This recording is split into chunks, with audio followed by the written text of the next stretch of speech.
All right, we're live. Hey, everybody, welcome to Social Your Sales Live. And I am excited to invite my guest, Karen Kelly, who is the CMO of Tapple, to the show today. And we're going to talk about the different types of social posts that have been taking place on LinkedIn. And so, Karen, I bet people do that all the All the time. I almost time. called you Do Kelly. not worry. I Well, respond to both. as Brandon Lee, and once I moved to the South, I get That's called right. Lee There a you lot go. too. So, but you and I connected because we engaged on a social post, someone else's post, we engaged together. And then I don't remember if I reached out to you or reached out to me, but we chatted a few on LinkedIn. We had some laughs. We got on a call. We got to know each other. Neither one of us tried selling anything to each other, Key. right? We were just people That's right. networking, getting to Absolutely. know each other. And then soon after that conversation, like that day, you posted something in LinkedIn that I thought was fascinating. I'd love for you to share that and why you shared that post. Yeah, I think so. The post was really about, it was inspired largely by our conversation and conversations I've had with other people recently on LinkedIn who are kind of talking about the same thing. But this idea of like, people are starting to kind of break out of their formal wear, so to speak, on LinkedIn and talk a little bit more personally about what's going on in their life, but also how potentially it's affecting work. I think there's a fine line there between, it's not Facebook, but one of the things I've noticed is that some of the people I felt like Esther Perel, phenomenal therapist, a lot of your audience probably knows her. She talks a lot about right now how there's never been a time where the boundaries between work and home and social and kids have dissolved in such a way where it's all the same space and it's all, there is no breakdown anymore. And so it feels only natural that people are starting to talk a little bit more about like, well, what's going on around them? Well, lots of people are working from home. So what's going on around them? Well, one of my posts that got the most engagement a few weeks ago was about like all the struggles I have right now. And the fact that I know that I've been a huge pain in the neck to deal with because my dog won't stop pooping on the floor and Delta's breaking through and my clients are trying to make decisions and I'm trying to help them. So it's just relatability. And I think Yeah. it's happening because it's all kind of melding into one life. You say professional and personal, but Yeah. So you used a term that I always find really interesting is LinkedIn isn't Facebook. And yet we call all of these platforms social media with the primary word there being social. I like to say it's not social broadcasting, right? It's supposed to be yes, social. So what does that exactly. mean to you where LinkedIn isn't Facebook? And what do you think the distinction is now versus before? Yeah, I think that, I think everyone would agree keeping things like politics and things like that out of the mix just makes perfect sense. I mean, it's not a place for that.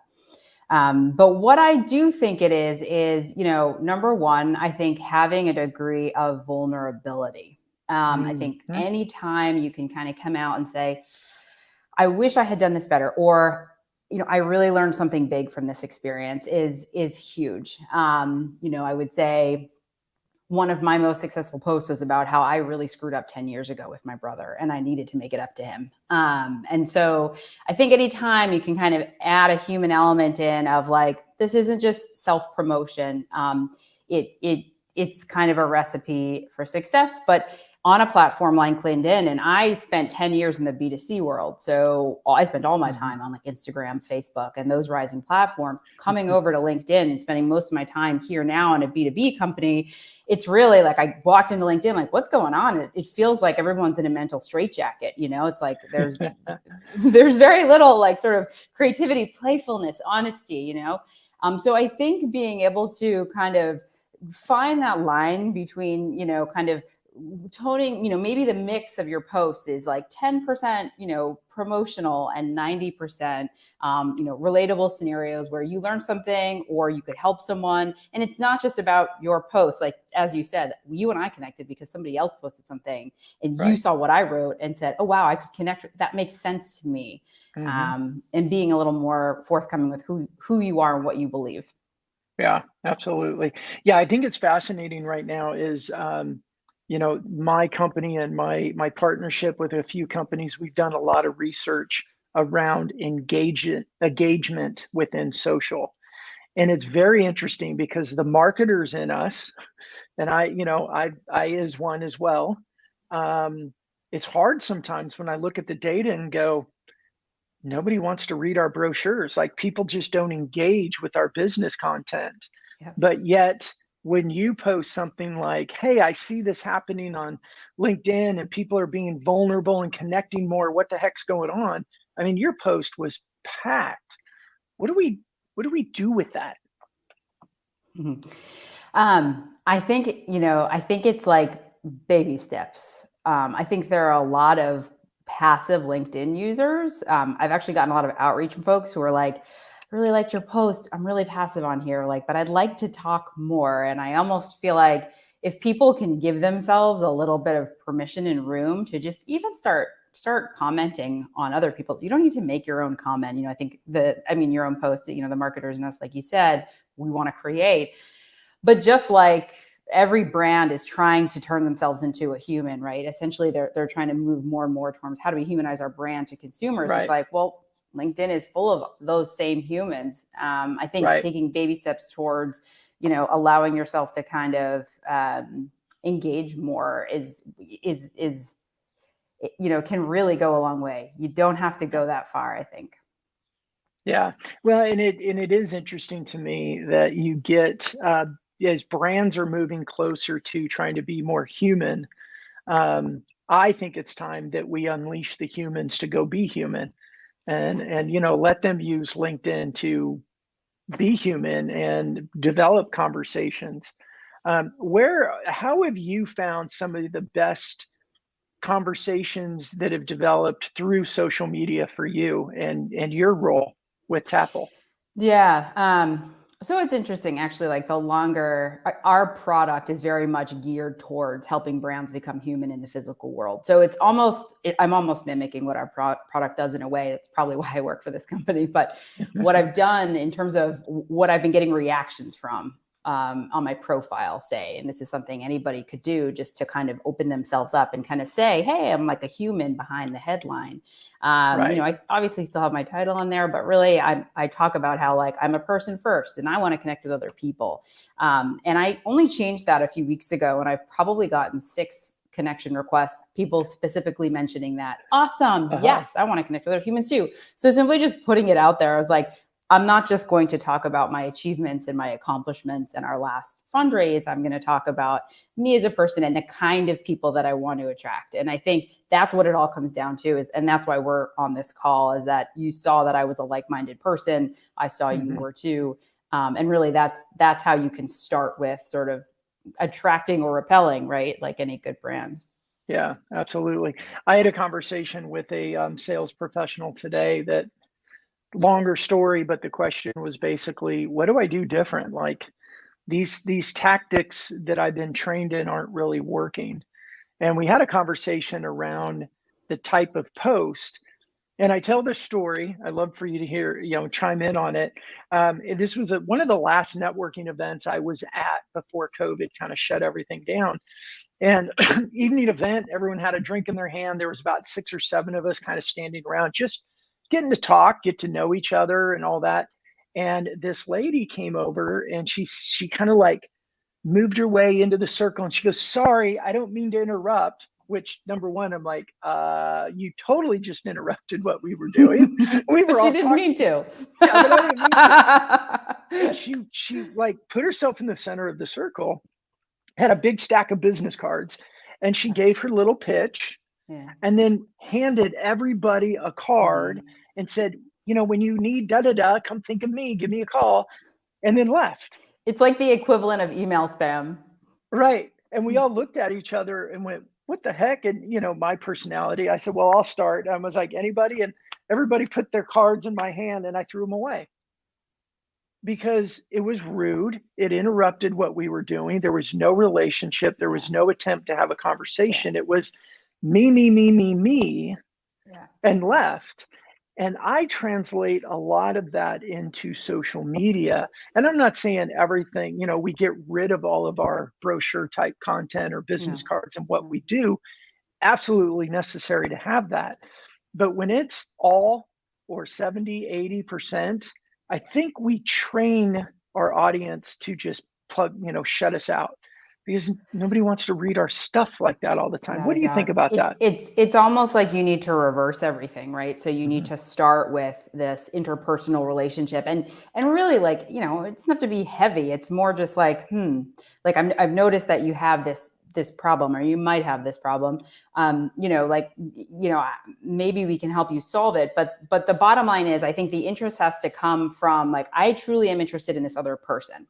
And I'm interested in knowing more about them. I mean, I think on a one-on-one level, that's really much easier to do, Brendan, than when you think about kind of, trying to target 50,000 people. It gets more challenging. But I think Right. on something like a LinkedIn, it truly becomes about, like, just starting conversations with folks who you see look interesting for one reason or another, and then kind of letting things evolve. That brochure becomes then once we've established a connection, once we've established that you have a problem that maybe I can solve, hey, okay, well then let me give you a little more information, because now you care about the brochure. Before, you did not care. Yeah. Karen, let me ask you this question. Another conversation I had earlier today made me think of it is, you as a buyer, I mean, obviously you have a CMO title. You've kind of got a target with a bunch of people that want to sell you stuff, I'm assuming, right? You as a buyer, in the midst of all of this digital transformation and social transformation and everything that's been taking place kind of post-pandemic, how should people try to sell you as a buyer? What advice would you have for somebody that was trying to sell something to you? I think that I have seen, like, there's an awful lot of email, email marketing going on right now, which is great, and we do a lot of it also.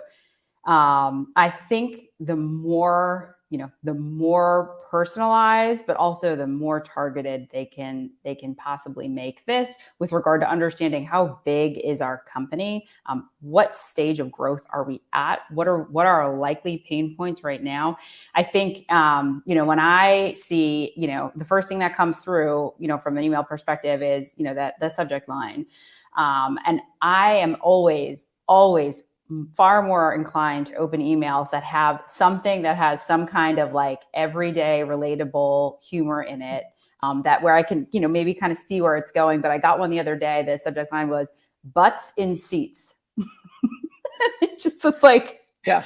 this is cute and funny, and I know where they're going with it, and I was like, Right. okay, like, you elicited something from me before I even opened the email. I think the ones that absolutely fade away into the background and that never get open are just, they're constantly using the marketing jargon. I mean, if I get one more email about, the solution for, the fact that, like, cookies, I've got another webinar, and it's a webinar about cookies going away. Like, I get it. We're trying to solve that problem too, but, like, you sound just like everyone else, Right. so.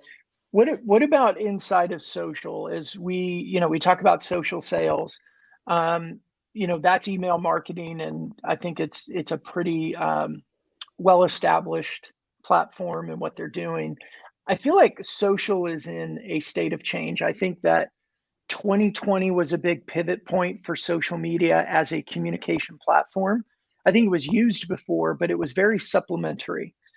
2020 kind of forced it to be more of, hey, we've got to go start conversations with people, and we can't go to events, we can't knock on doors, we can't take people out to lunch. Social started to become more active. What about capturing attention within social?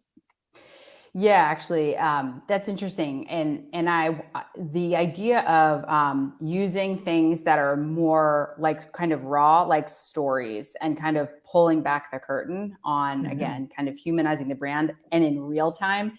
I don't know if you tried to use LinkedIn stories when they were out. I think they just kind of pulled them down to revamp them a bit, but it was not a good experience. They were not very flexible or creative, particularly after using Instagram stories for so long, which were really dynamic and continue to grow that way. So I think that's I think using those kind of like real-time live elements is incredibly potent. The longer I find that the longer too that there are more options out there. So reels, stories, etc. The more I am not paying attention to the sort of static posts on Instagram, and certainly not on Facebook. Facebook is a very challenging landscape for a lot of reasons right now. Yeah. What about individuals within your team and social? Do you have any plans or systems or programs in place with trying to use social beyond the company business pages, beyond your personal, but what about within the other people on your team? Not really. Our target is completely B2B.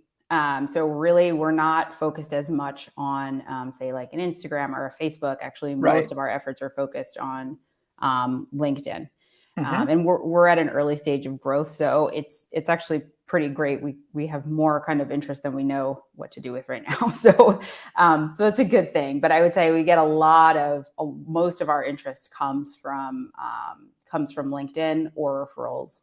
Yeah. And what's when you say it comes from LinkedIn, is it through individual effort? Is it through the business page? Is it through advertising? Yeah, How's it's a that little bit of happening? both. We have spent some money in the past. I would say, some of it's through the business page, but I would say most of it is through our team, our core executive team, Mm-hmm. promotion and things like that. And really, thinking through like who are who is the true target audience, not just target accounts, but who are those people at those companies that would be most likely to kind of need this. Right, right. Is there, I love that because I think the humanizing brands means that we need to use our personal LinkedIn accounts to go Mhm. start conversations with, and as you said, not just accounts, targeted accounts, but the right people in there. And what I've seen also is that the buying group has expanded quite a bit. So it's not just building a relationship with one or two people, Yeah. it's using social to get in front of 7 to 10 to 15 people because they all have influence in that buying decision. Um, Go ahead. Sorry. Yeah, I was just going to say absolutely, and it's how can you reduce the number of meetings to get to the final answer? So Yeah. Do you have any advice, suggestions, or things that you're doing within social media that is addressing that? yeah, so I've used there are some softwares out there that you can use to kind of help search LinkedIn in a more efficient way. And so that can help you narrow things down. I won't say the names of the softwares here for fear that LinkedIn will perform some kind of retribution. However, if anyone wants to talk about them, I'd be more than happy to. Please feel free to DM me. But the nice thing about that is it's not just about like, hey, let me throw out connection requests. You can really, I can reach out to folks in my own, my first degree of connections on LinkedIn to kind of just, I've done personal campaigns where I just say like, you know what, everybody needs a lift right now. I'm going to go kind of give everybody a bump and endorse them right now for some kind of skill set that I know that they are absolutely qualified, for. So I've done things like that. And actually we are starting tomorrow a national activation with BuzzBox and the National Guard based on that exact kind of outreach that I did through LinkedIn. I just bumped his profile and said, hey, I gave you an endorsement. I know times are tough right now. Marketers are really struggling. This was maybe 6 months ago. That led to a phone call, which led to an idea, which led to this campaign. So you can do simple Very good. things. Yeah, I think it's that human touch in social media Yeah. that has been missing for quite a while, but it's extremely effective once you do it, make it part of a daily system. It's all about intention. I think people can Yeah. really read your intention. Yeah, absolutely. Well, Karen, thank you so much for joining Thank me. you for I having want to me. give you the last say.